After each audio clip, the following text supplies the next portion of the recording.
관계 맺기를 잘해야 우리는 이 세상에서 밥을 먹어도 따뜻한 밥을 먹을 수 있어요. 관계 맺기를 부부간이라도 못하면은 밥이 나옵니까? 안 나옵니까? 안 나오거나 개밥 주듯이 던져놓고 먹든가 말든가 이렇게 되기가 쉬워요, 사실은. 그렇죠? 이어서 집에서 따뜻한 밥 먹는 사람 손 들어보죠. 예, 얻어먹는 사람. 예, 우리 김학정이 아주 따뜻하게 드시는데 따뜻한 밥을 못 먹는 사람 손 들어보죠. 네. 네, 그래서 이 관계 맺기를 잘해야 됩니다. 그럼 관계 맺기를 장애를 극복해서 인간관계를 잘 맺어야 우리가 행복이 오고 기쁨이 온다는 것은 살펴본 바와 같은데 지금 어떤 경우에는 관계 맺기가 안 된다는 걸 이제 알게 됐죠. 그럼 이제 어떻게 하면 관계 맺기를 잘할 것인가? 이 치료는 또 어떻게 하는가 하는 것을 간단하게 살펴보려고 하는데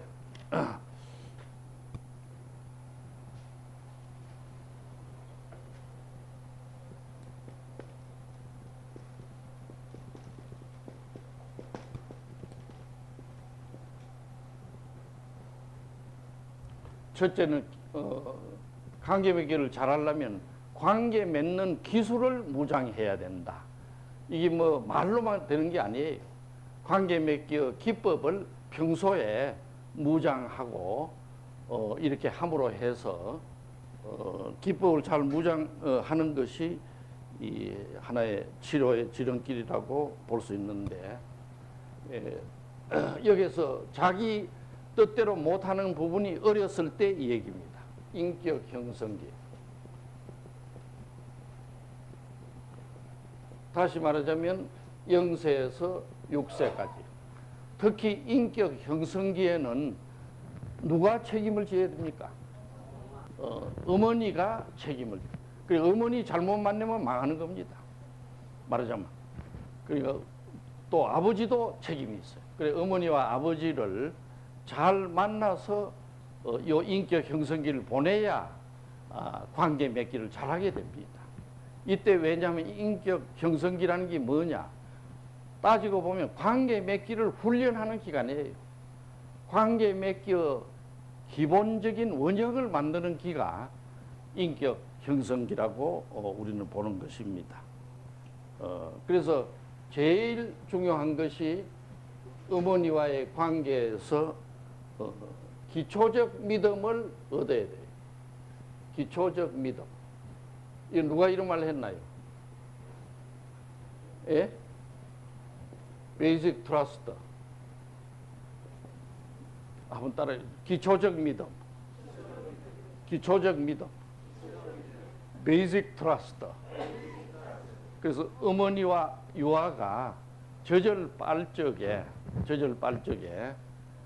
그때 그 젖먹는 애가 뭐 한글을 배운 것도 아니고 영어는 더 못할 거 아닙니까? 그러더라도 무엇인가 느끼는 게 있어요. 굉장히 민감하게 느낍니다. 그래서 그때 어머니와의 관계에서 기초적 믿음을 얻을 수 있느냐 없느냐가 훗날의 운명을 좌우합니다. 운명을 좌우합니다. 그래서 기초적 믿음이라 하는 것은 뭐냐 하면 야 내가 이 세상에 잘났구나 하는 믿음입니다. 어머니가 정말 나에게 젖도 주고 이래 하시면서 정말 기뻐하시는 걸 볼 때 내가 잘 왔다. 나도 존재의 의미가 있다. 태어난 가치가 있다. 이렇게 믿는 것을 기초적 믿음이라 그래요. 이런 기초적 믿음이 있는 사람은 어디 가서든지 자신감이 생깁니다. 자신감이 생깁니다. 기초적 믿음이 없는 사람은 어디를 가나 남이 나를 어떻게 보나 늘 전전긍긍해요. 눈치 보다가 세월 다 가요. 눈치 보다가. 이 사람은 또 언젠가는 나를 또 버릴 것이다. 결혼해도 첫날부터 눈치만 봐. 이 사람이 나를 언젠가 버릴 거다. 이래가지고는 여러 가지 공상과 잡념에 휩싸이게 되는데 이 기초적 믿음이 중요하다 하는 것을 알 수가 있습니다. 그런데 점점 이 사이에 인격 형성에 자라나게 되면은 자기가 어떤 유아라도 욕구가 있습니까? 없습니까? 어떤 욕구가 있나요? 예? 젖을 먹고 싶고 또 대변을 보고 또 예? 예? 사랑받고 싶고 그 다음에 예? 따뜻한 담요를 덮고 싶고 또 여름에는 좀 시원하게 하고 싶고 또 소리는 안 나고 너무 시끄러우면 안 되죠. 또 그래서 전기등도 유화가 있는데 너무 밝으면 안 돼요. 전기등도 촉수가 너무 높으면 안 됩니다. 너무 어두워도 안 되고. 그래 여기서 말하자면 몇 촉 정도 끼는 게 좋겠네요. 담화가 있죠. 몇 촉이는. 좀 어둡지만 안 할 정도. 여기 유화들이 바라는 거예요. 너무 밝아도 안 돼요. 너무 또 어두워도 놀랍니다. 그 유화는 이 불이 꺼지거나 이럴 적에 굉장히 놀라게 돼요. 자기가 죽는 줄 알아요. 예, 그렇기 때문에 그 불빛도 조정해야 되는데 요때 어린아이가 점점 자라면서 욕심이 자라면서 커집니까? 작아집니까? 점점 가지가 커지지요. 커지고 또 해돌라는 게 많지 아마. 그래 이것도 해돌라 저것도 그러죠. 그러면 이때 이걸 해주느냐 안 해주느냐 하는 건 누가 결정합니까? 부모가 결정하죠. 예수냐 노냐 요걸 부모가 결정해요. 예수는 노냐 이걸 결정하는데 이것을 잘 가르쳐야 된다 이렇게 보는 것입니다. 다시 말하자면 예수도 아니고 노도 아니고 이래 되면은 이 아이는 혼돈이 오고 어떤 예수만 예수, 노만 노 딱 해야 돼. 그래서 사랑을 하는 마음은 있지만은 그래도 안 된다. 이런 걸 딱 잘라서 해야 되고 또 경우에 따라서 왜 안 된다는 걸 설명해 줘야 되고. 알겠습니까? 예를 들면 5살짜리가 있는데 손님이 놀러 왔다. 이랬을 적에 5살짜리가 빨가벗고 그 앞에 가서 오줌 누르고 이러면 됩니까? 안 됩니까? 안 되죠. 그런 예수만 예수고 노만 노를 딱딱 가르쳐 줘야 됩니다. 딱 결정을 해 줘야지 이것을 안 해주면 어떻게 되느냐. 무엇이든지 자기가 때만 쓰면 되는 줄로 알아요. 그래서 이런 아이들은 대개 때 쓰기를 잘합니다. 때를 쓴단 말이 있죠. 때를 쓴단 말 다 알죠? 때를 써. 그리고 우리나라 사람들이 때 쓰는 사람이 많나요, 적나요? 상당수가 때를 써. 상당수가. 무엇이 안 되면 안 되는 게지. 막 때를 쓰고 떼글떼글 굴고, 그 확대된 게 뭐냐면 요새 데모하는 겁니다. 그러니까 되지도 않는 걸 막 계속 때를 써가지고 이래 하면 설마 되겠지. 막 이래가지고는, 예? 그렇죠. 법위에 뭐 좀 떼법을 지금 강조하는, 특히 요새 와서 더 그렇죠. 이게 지금 정말 올바르게 하는 사람은 오히려 뭐 이걸 하고 그 잘못하는 거는 오히려 권장하는 꼴이 되는. 때를 왜 쓰냐? 어렸을 적에 예수와 노를 안 해줘서 그래요. 다시 말하자면 오냐 이래 기르는 아이들입니다. 오냐 아주 내 자식 귀엽다. 너 같은 애가 어디 있나? 막 오냐 기르고 영어로 말하죠. 스포일 해가지고 기르는 걸 말합니다. 스포일. 한번 따라 읽어보죠. 스포일. 그래서 말하자면 어린이를 때를 쓰게 이렇게 잘못 기른 그런 아이들은 커서 인간 관계를 못하게 돼요. 무엇이든지 상대방 관계를 할 때도 일방적인 때를 씁니다. 그러니까 관계가 될 리가 없어요. 또 때를 쓰다가 안 되면 나중에는 어떻게 합니까? 이런 사람은. 예? 고발, 뭐 가출하고 집을 나가고 또 초등학생도 요새는 그 막 남의 오토바이를 훔치고 별별 아이들이 요새 다 많은 모양이라 내가 보니까. 그러니까 때를 쓰는 것이 나중에는 소년 비행이 되고 또 가출이 되고 나중에 더 하면은 여러 가지 범죄로 또 연결되고 하는 것도 이런 것과 관계가 있다 이렇게 보는 것입니다.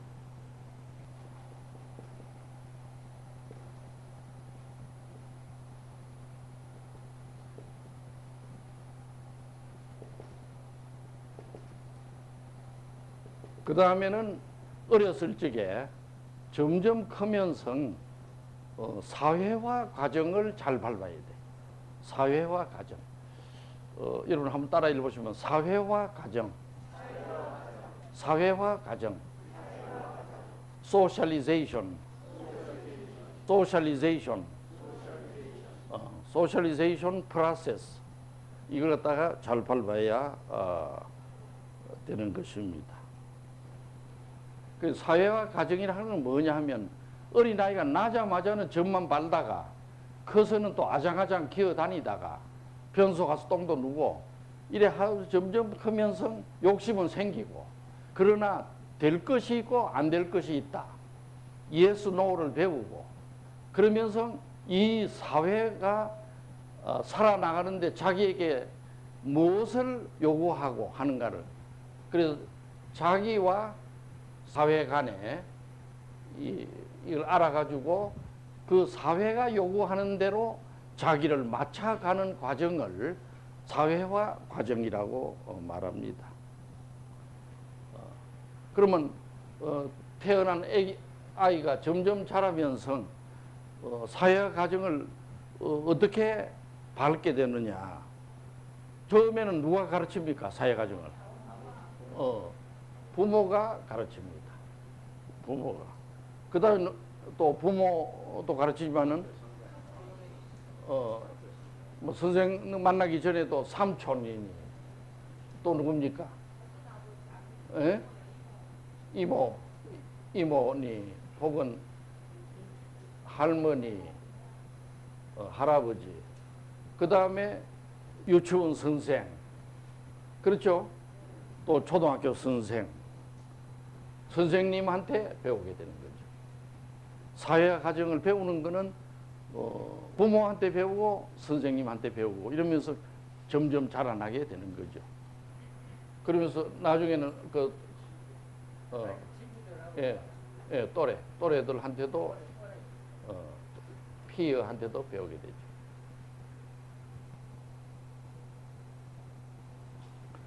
그러면서 인간의 성장 과정에 있어서 관계 맺기를 하는 아주 결정적 계기는 만 3세 때입니다. 만 3살 때.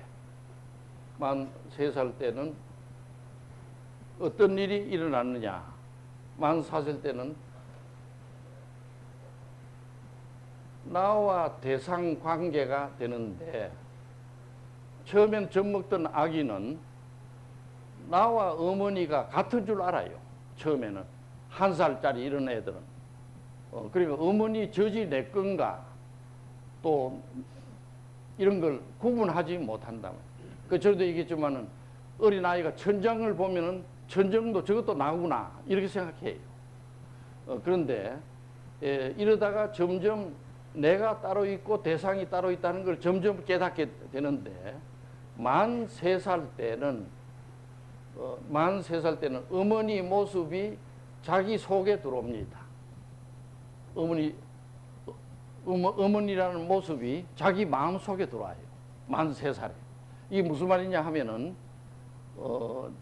1살짜리, 2살짜리는 어머니가 안 계시면 어떻게 됩니까? 울고 불고 하죠. 이렇게 하고 고함을 지르고 하는데 만 3살이 되면은 어머니가 안 계셔도 그렇게 울지 않아요. 왜 그러나 하면은 어머니는 의뢰이 나갔다가 또 들어오실 거다 하는 걸 알고 있어요. 그래서 다시 말해 어머니 상이 자기의 마음속에 상륙하는 것입니다. 어머니가 안 계셔도 들어와 계시는 것과 같다. 이걸 갖다가 뭐라고 그랬죠? 예? 대상의 상시화라고 내 그랬죠? 대상의 상시화 현상이 오는 것입니다. 대상의 영어로는 오브젝트 뭐입니까? 콘스탄시가 되는 거죠. 오브젝트 콘스탄시. 만 3살 때 대상이 자기 머릿속에 와 상륙을 하기 때문에 3살만 되면 아버지가 안 계셔도 어머니가 안 계셔도 언젠가 오실 거다. 계시는 것과 같다. 이렇게 머릿속에 상륙되는데 이것이 나는 나대로 있고 사회는 사회대로 있다. 그러나 부모도 내 마음속에 들어와 있다. 이래 되면은 이것이 관계 맺기의 기초가 되는 것입니다. 그래서 이때 상당히 중요한 때고 그 다음에 만 5세에서 6세 이때가 또 결정적으로 중요해요. 만 5세에서 6세가 이때는 무슨 기라고 그랬죠? 에디푸스 기라고 그랬죠? 에디푸스 기입니다. 에디푸스 콤플렉스 기. 다시 말하자면 만 5세, 6세 된 애는 관심이 어디에 쏠린다고 그랬죠? 예?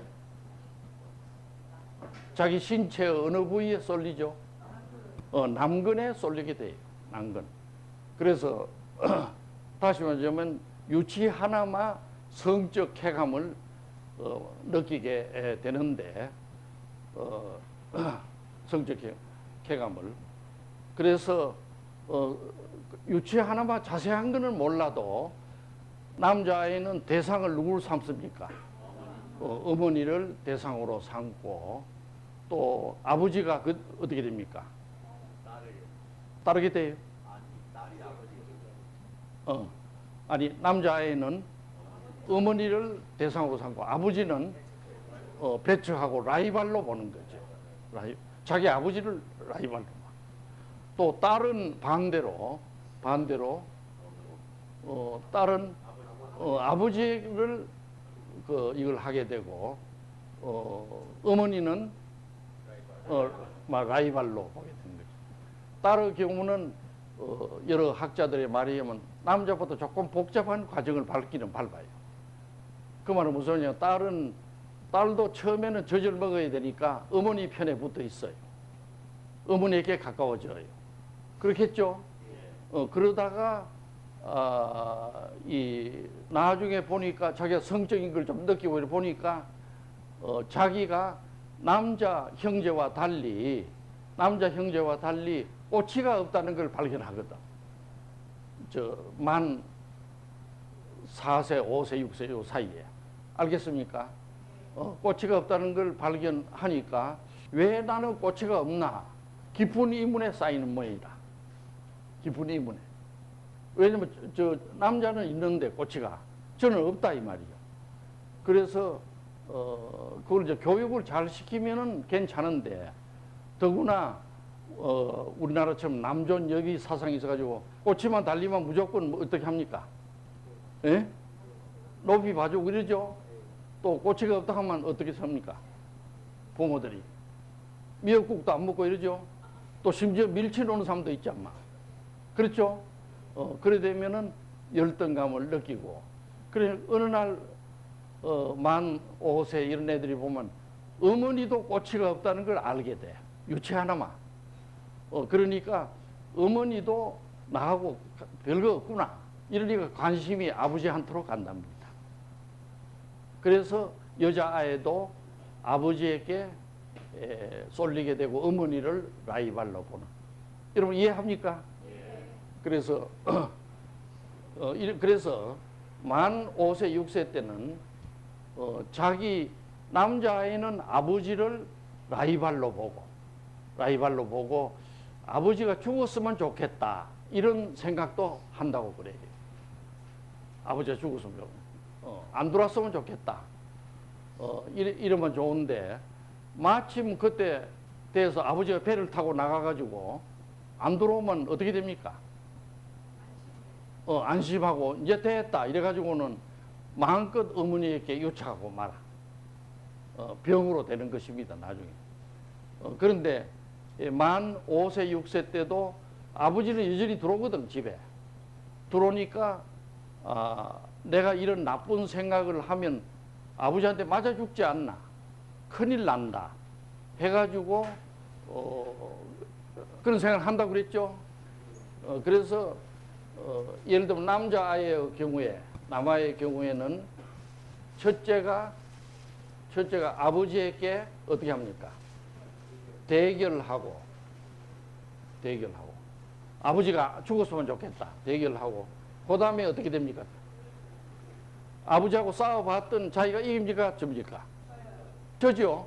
그러니까 굴복하고 아버지에게 굴복하고 세 번째는 그러니까 아버지한테 싸워도 도저히 안 된다. 그러니까 아버지에게 손드는 대신에 아버지가 시키는 대로 하자. 아버지를 닮는 동일시하는 현상이 온다. 요거는 내가 발견한 게예요. 딴 데는 어디에도 없습니다. 여기저기 다 찾아보니까 이거 나누게 됐어요.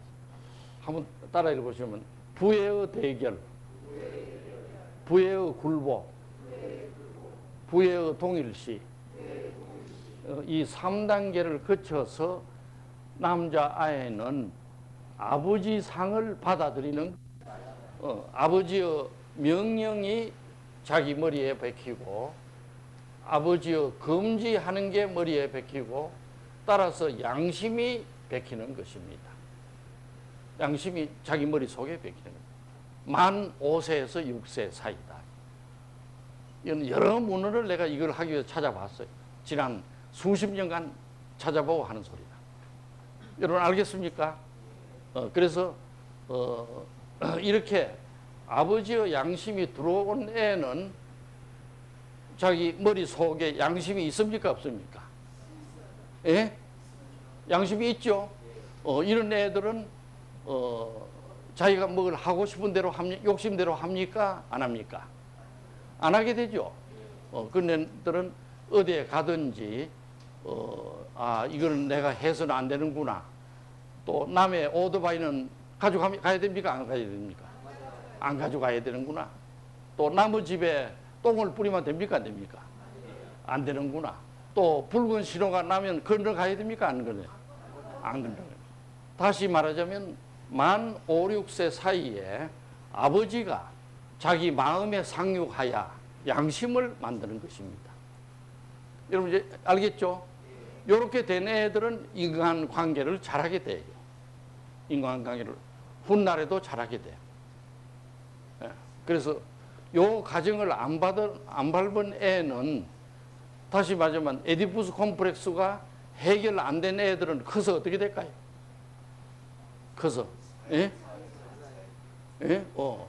막 남의 오토바이도 가져오고 학교 가서도 수업하는데 선생님 말씀을 안 듣고 어쩝니까? 예? 장난을 하고 또 교실에 들어갔다 나왔다 지 마음대로 하고 여러 가지 현상이 오는 것입니다.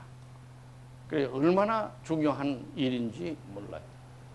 다시 말하자면 사회와 가정은 만 3세 때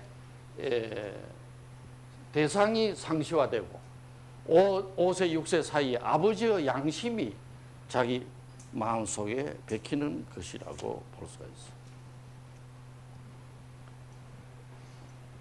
이렇게 된 애는 벌써 5살, 6살, 7살 유치원 가고 또 초등학교 가고 하면서 자기가 배운 사회화를 계속하는 것입니다. 계속.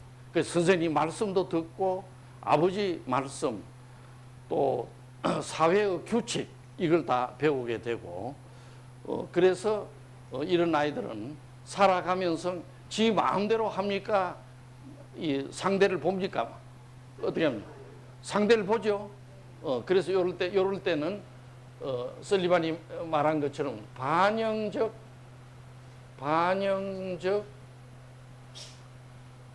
자기 평가를 한답니다. 반영적 자기 평가.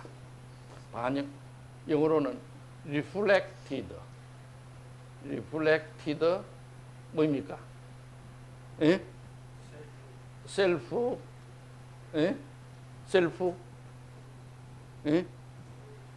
appraisals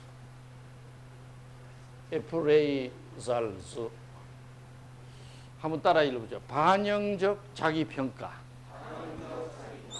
반영적 자기평가. reflected self appraisals. 말은 이 굉장히 어려운 말인데 이게 뭐냐 하면 내가 이제 5살, 6살짜리가 아장아장 기어가다가 내 하고 싶은 대로 하지는 안 되니까 하고 싶은 마음이 들 때 옳다. 아버지가 이래 말씀했지. 양심을 또 견제를 받고 또 남의 눈치도 봐요. 선생님은 또 뭐라 그러시나. 그 자기를 남에게 던져보고 자기를 평가합니다. 이건 무슨 말이냐면 자기가 있고 요 어린 아이들은 나가 있는데 요 남들 앞에 무엇이 생각을 던지보고 그것서 오는 반응을 보고 아 내가 요래야 되겠구나. 여러분 이해되시나요? 그러니까 그냥 살아가는 게 아니라 살아가면서 눈치랄까 남들이 나를 어떻게 보나 남들이 그걸 보고 아 나는 이렇게 가야 되는구나. 알겠죠? 마치 성 오거스틴이 그 12세기인가 당신은 누구오며 나는 누구오니까 계속 고민한 것과 같아. 자기를 하나님께 던져보고 응답 오는 걸 보고 자기를 정하고 그러다 반영적 자기평가라고 그럽니다. 물론 여기 있는 사람 다 남의 눈치를 보면 살아요. 그렇지만은 사회화가 제대로 되려면은 자기를 던지보고 그게 돌아오는 걸 보고 자기의 행동을 결정한다. 이거 좀 더 비유한다면 여러분 바퀴 있죠? 바퀴 색을 박쥐 있죠? 박쥐가 그 캄캄한 굴에서 잘도 날아나오죠? 그렇지 않나요? 박쥐가 아무것도 안 보이는 데서도 날아나와요. 어떻게 날아나옵니까? 네. 박쥐가 자기 음파를 때려요. 그럼 벽에 가서 부딪히죠? 부딪혀가지고 그게 또 소리가 돌아와요. 그걸 보고 캄캄한 굴 속에서 날아서 나와요. 요리 가면 부닥치는구나. 요리 가자. 알겠습니까? 그리고 박쥐가 날아갈 때 방향 잡는 거는 자기의 전파를 던져보는 겁니다. 거기에 굴에 가서 맞아가지고 다시 돌아와요. 그걸 보고 자기 위치가 어디에 있다는 걸 알게 되죠. 그걸 누가 발견했나요? 어디서 처음에 알게 됐나요? 예, 바로 그렇습니다. 2차 대전 때 미국의 어떤 과학자가 발견했어요. 그래서 박쥐를 보고 야, 이걸 응용하면은 레이더 장치를 만들어낸 겁니다. 그래서 미국 배가 이어서 이리 오고 일본 배가 오지 않습니까? 그러면 먼저 발견한 쪽이 이기는 거 아닙니까? 그렇죠? 그 일본 배들은 그냥 가요. 그런데 미국은 2차 대전 때 박쥐의 원리에서 레이더를 발견했어. 그래서 미국 잠수함들은 가면서 계속 전파를 쏘옵니다. 쏘면은 상대방 군함까지 갈 거 아닙니까? 가가지고 돌아오죠. 그럼 아이쿠 100m 전방이다. 1000m 전방에 적군이 있다 하는 걸 알아요. 그 레이더를 발견함으로 해서 일본 해군이 잠수함이 녹은 겁니다. 그 내가 어디서 그걸 봤냐 하면 미국에 가면 저쪽 보스턴 옆에 그 미 해병대 그게 있는데 그 가면 잠수함 기지가 또 있고 그래요. 그래서 그걸 내가 설명하는 걸 들었어. 그 미국 잠수함은 전파를 쏘아가지고 일본 배가 어디에 있다는 걸 아니까 먼저 쏘옵니다. 그래가지고 일본 해군이 거기서 녹았어요. 그래서 미드웨이 해전에는 완전히 녹았습니다. 그래서 그때부터 꺾여서 나중에 오키나와까지 다 점령 당할 뻔하고 유황도 점령당하고 그랬죠. 근데 그게 뭐냐? 이 박쥐의 원리다 이거죠. 그러면 이어서 말하는 거는 어린 아이도 박쥐는 아니라도 자기의 전파를 쏘듯이 자기가 한 행동을 보고 상대방이 어떻게 나오나 그걸 보고는 아 나는 행동을 요래해야 되겠구나 하는 걸 결정한다는 것입니다. 여러분 이해하시죠? 이해하는 사람 손 들어보세요. 네, 99.8%가 이해해요. 그래서 때문에 어린 아이를 자라면서 1살, 2살, 3살, 5살, 6살, 10살, 11살 이래 자라요. 자라는데 교과서에서 배우는 것보다 남들이 어떻게 하는 걸 보고 배운 사람이 더 확실하게 배우는 겁니다. 그게 누구냐면 전두환 장군이라.